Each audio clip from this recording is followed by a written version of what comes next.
Dans l'Évangile, Jésus prédit que les apôtres feront des prodiges plus grands que les siens. Cela étonne, me direz-vous. Mais qu'est-ce qui est plus propre à Dieu, faire un miracle ou faire qu'un homme, avec toutes ses limites, fasse un miracle? Et que Dieu fasse qu'un homme produise un miracle encore plus grand que les siens. Que Dieu Tout-Puissant fasse un miracle, on l'admet tout de suite. Mais que sa toute-puissance s'étende à qui il veut, là on voit ses œuvres de manière encore plus éminente. Encore faut-il ne pas s'être rebellé contre l'Église qui a authentifié les Écritures. Quand un apôtre faisait un miracle, nous le savons par la foi, ce n'était pas lui qui faisait le miracle. C'était Dieu au nom duquel le miracle était fait. Voyez ce passage de l'Évangile selon saint Jean. En vérité, je vous le dis, celui qui croit en moi fera aussi les œuvres que je fais. Et c'est là qu'est le passage. Et il en fera de plus grandes. Parce que je m'en vais au Père, et que tout ce que vous demanderez au Père en mon nom, je le ferai, afin que le Père soit glorifié dans le Fils. Pardon. On ne dit pas que le Christ parlait toutes les langues étrangères à la sienne, bien qu'il en fût parfaitement capable, puisqu'il était Dieu. Mais les actes des apôtres nous racontent comment les apôtres étaient compris par n'importe quel étranger. Vous vous en souvenez. Ces gens qui parlent ne sont-ils pas tous galiléens? Comment se fait-il que nous les entendions parler chacun la langue particulière de notre pays natal? De même, le Padre Pio fait des miracles qui dépassent ce que les Écritures nous disent de Jésus. Par exemple, la femme hémorroïs a touché la tunique du Christ. Et celui-ci s'est retourné en disant « Qui a touché ma tunique ?» Mais notre Seigneur Jésus-Christ portait sa tunique à ce moment-là. Dans le cas du Padre Pio, nous allons voir quelque chose d'encore plus incroyable pour celui qui n'a pas réfléchi à la logique de Dieu, si je puis dire comme ça.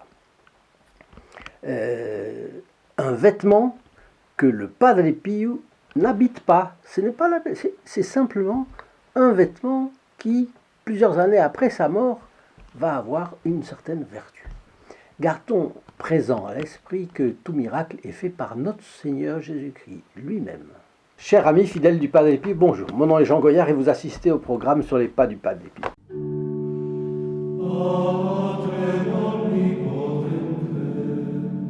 À la fin de cette vidéo, je vous laisse une prière pour tous ceux qui conduisent un véhicule.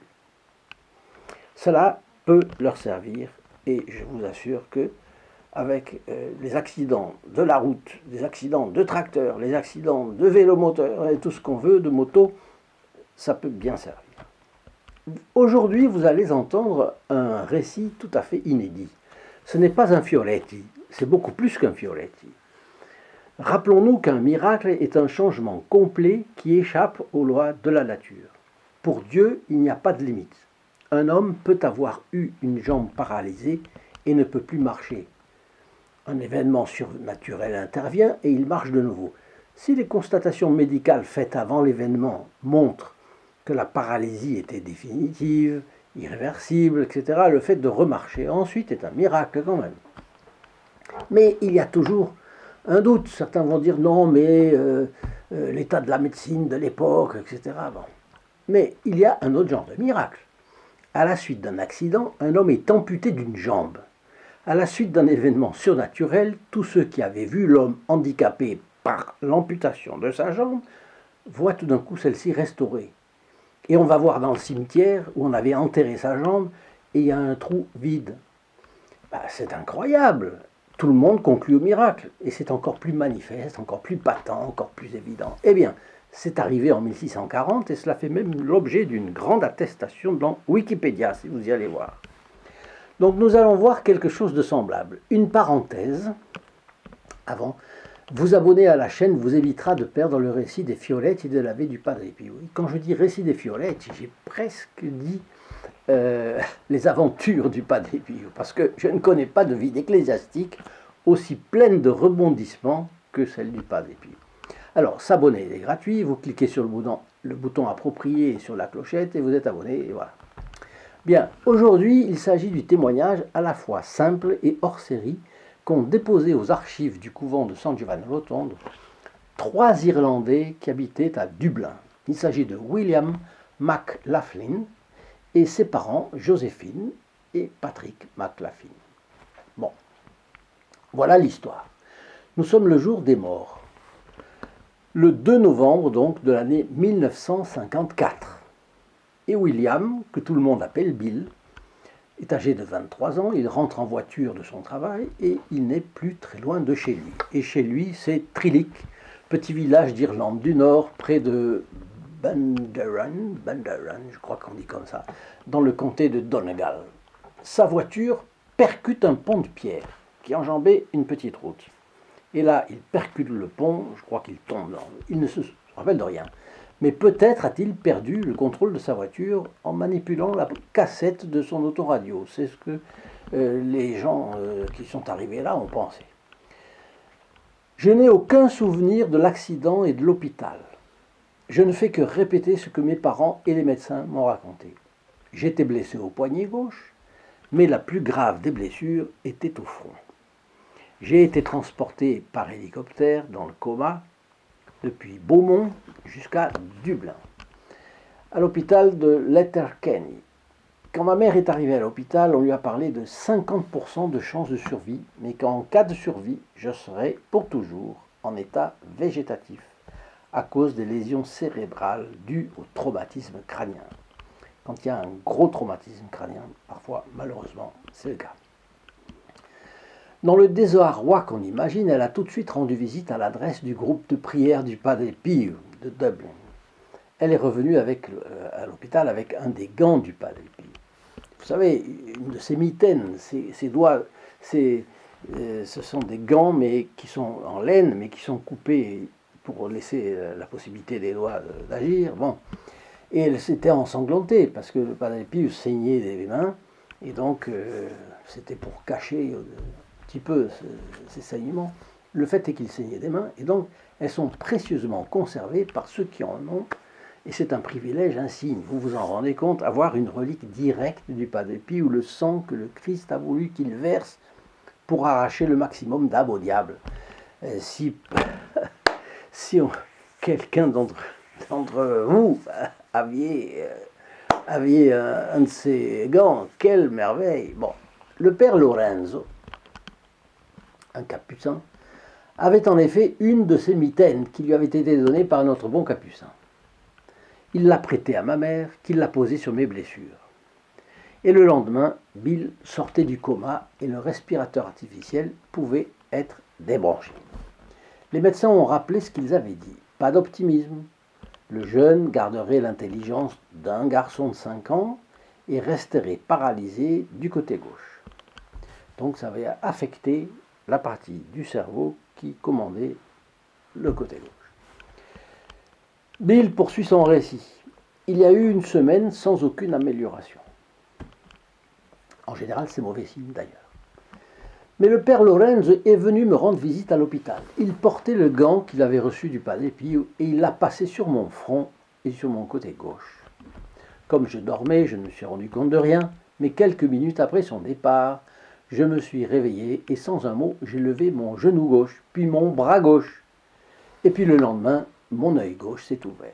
Opa, là, ça change. On peut dire qu'un long calvaire attendait encore cette famille irlandaise, n'est-ce pas? Mais 2 brèves remarques avant de poursuivre. 2 remarques de ma part. C'est que la récupération ne s'est pas faite d'un coup. Vous avez vu que, d'abord, sa mère, qui avait la foi, a posé le gant du Padre Pio sur son fils et le lendemain, celui-ci sortait du coma. C'était déjà quelque chose d'important. Mais il restait paralysé. Et c'est là que je me permets une deuxième réflexion. C'est après que le prêtre soit passé et qu'il ait recommencé ce geste de foi et d'humilité que le garçon a montré qu'il n'était plus paralysé. Sur le plan naturel, alors, qu'est-ce que c'est? Sur le plan surnaturel, qu'est-ce que c'est que les prêtres? C'est un filon d'hommes mis à part, comme dit notre Seigneur dans l'Évangile, mis à part du monde. Ils sont dans le monde, mais pas du monde. Ils devraient, au moins, ne pas être du monde. Et depuis l'institution du collège apostolique par notre Seigneur Jésus-Christ, et ce filon se perpétue par le sacrement de l'ordre. Mais il y a des choses, sur le plan surnaturel, que les laïcs peuvent faire ou dire. Et elles peuvent avoir une certaine portée. Elles peuvent même courir, selon les cas. Mais si c'est un prêtre qui les fait ou qui les dit, ces mêmes choses ne courent pas, elles volent. Pensez à certaines homélies. Une même chose bonne et juste dite par un laïc, eh bien, si elle est dite en chair par un prêtre, elle vole. Parce que c'est comme ça, parce que c'est voulu par Dieu, parce que c'est le privilège de l'ordre. Et c'est pourquoi il est tellement important que les ecclésiastiques veuillent accomplir leur mission. Si par malheur ils trahissent leur mission, alors c'est un véritable désastre.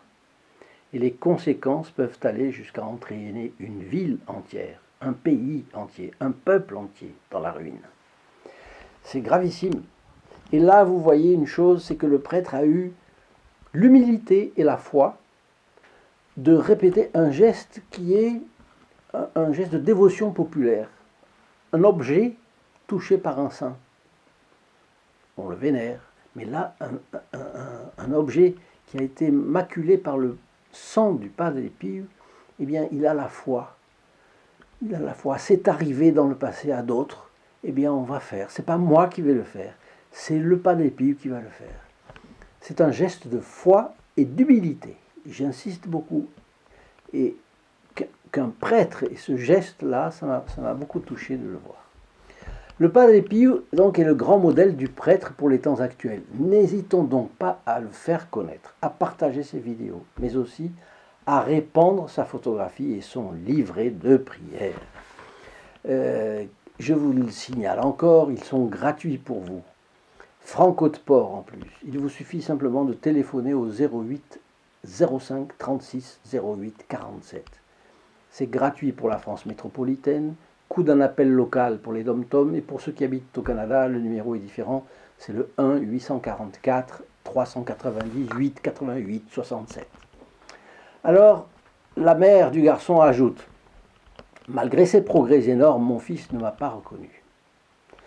C'est quelques jours après, alors que j'étais assis à son chevet, que l'infirmière entre et me dit que je suis appelé dans le couloir de l'hôpital au téléphone.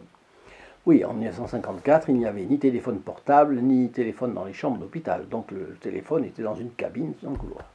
Je me suis levé, mais d'une voix rauque, Bill me dit « Maman, où vas-tu » Je me suis arrêté net et je suis resté. C'était à ne pas croire. À partir de là, Bill a retrouvé toutes ses facultés, petit à petit. L'infirmière appelle le médecin qui vient examiner son patient. Il constate qu'il n'a jamais vu ça. Bon. Après quelques jours, les mouvements de Bill sont redevenus normaux à 100%. Et donc, on l'adresse tout de suite au département de kiné de l'hôpital de Letterkenny, où il avait été au début. Sa mère raconte la chose suivante. Je l'ai emmené au kiné. Quand celui-ci l'a appelé et qu'il s'est présenté, le kiné lui a dit « Je ne vous ai pas appelé, j'ai appelé William McLaughlin. » Et Bill a répondu « Oui, oui, c'est moi. » Le kiné a évidemment consulté son cahier qui indiquait l'accident et les lésions du malade. Et d'après ses notes, Bill devait se trouver en fauteuil roulant. Ayant vu ça, le kiné l'a dispensé de toute rééducation, il n'en avait pas besoin. Et il fallait consulter de nouveau le médecin à Bunkran. Alors, ils reviennent à Bunkran. Nous sommes entrés dans son cabinet, et là, il lisait le dossier médical en nous attendant. Il se lève et dit « Tu devrais être mort. » Il devrait être mort. À défaut d'être mort, il devait être paralysé. À défaut d'être paralysé, il devait être un enfant de 5 ans.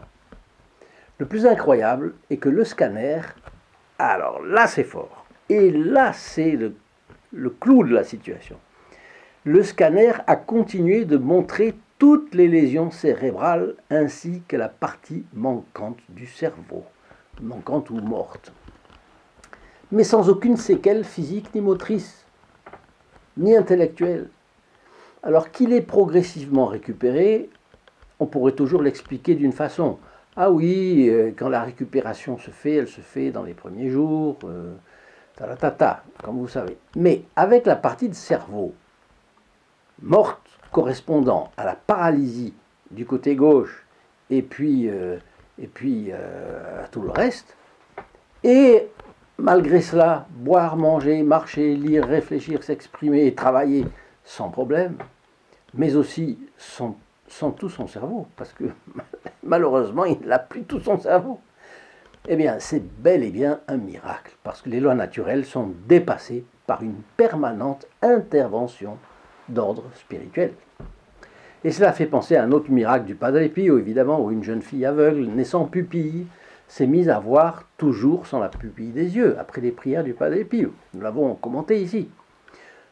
Un miracle permanent. Et cela fait penser aussi à un des 66 ou 67 miracles officiellement reconnus à Lourdes, comme vous le savez, où une femme, là encore, aveugle de naissance, s'est mise à voir sans le nerf optique, c'est-à-dire sans le moyen de transmettre les informations que prend l'œil au cerveau et l'amener au cerveau. Donc sans nerf optique, pas de signal optique. Pas de signal optique, pas d'image. Et pourtant. Donc avant de revenir à notre histoire, laissez-moi vous dire que je vous donne rendez-vous ci-dessous dans la description de cette vidéo, sous le lien st-padre-pio.fr, où vous verrez tous les avantages et toutes les possibilités qui s'offrent à vous de remercier les membres du groupe des protégés du Padre Pio des bénéfices que vous recevez, c'est-à-dire les photos, les livrets, etc. Juste un petit correctif à ce propos. L'autre jour, je vous ai dit que des médailles du Padre Pio étaient envoyées également gratuitement. Mais en fait, non, elles étaient, j'ai oublié de vous spécifier que c'était juste ce jour-là, parce qu'on en avait un petit stock à finir et on terminait. Donc nous n'en avons plus, évidemment. Donc ne croyez pas que ça va être comme ça. D'habitude, on les réservait d'ailleurs aux protégés du Padre Pio quand on en avait. Bien. Alors en 1999, il y a eu la cérémonie de béatification du Padre Pio sur la place Saint-Pierre à Rome. Bill et ses parents ont fait le déplacement, bien entendu. Ils se sont rendus ensuite à San Giovanni Rotondo pour remercier le Padre Pio et déposer au couvent toute l'histoire de l'accident, ses séquelles et sa complète récupération. Si contraire aux lois de la nature. Bon. Et c'est très joli, c'est tiré du livre The Irish Connection, le Padre Pio, la connexion irlandaise de Colm Cairn. Alors, je vous incite, avant, je vais vous laisser la prière du conducteur, mais avant, je vous incite à partager ces vidéos au maximum et puis à me laisser vos commentaires tout en laissant l'endroit d'où vous écrivez. Merci. Alors, la prière du chauffeur d'une voiture pour la protection de soi et des autres.